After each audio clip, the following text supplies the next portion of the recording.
by Anil Yadav. Nicholas Bhojpuria. तोहर नाच देखैले छौ बैठल गे बोली बोलै छही ऐठल ऐठल गे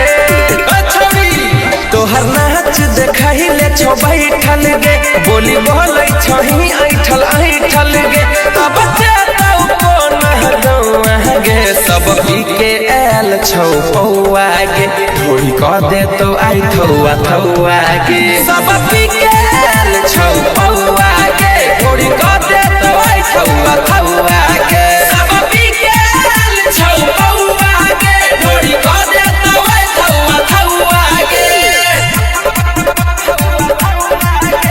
Mixed by Anil Yadav.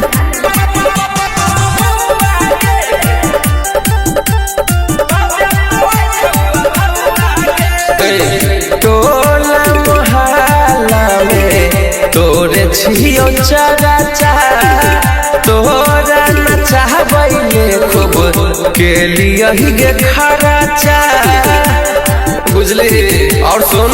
केते देर से करे छौ बुढ़ावा सब एक नच करैले एलही किया एते लट तोरा देखैले बैठल छौ लौआ गे सब पी के आयल छौ पौआ गे मोरी क दे तो आई थौआ थौआ गे सब पी के आयल छौ पौआ गे मोरी क दे तो आई थौआ थौआ गे सब पी के आयल छौ पौआ गे मोरी क दे तो आई थौआ थौआ गे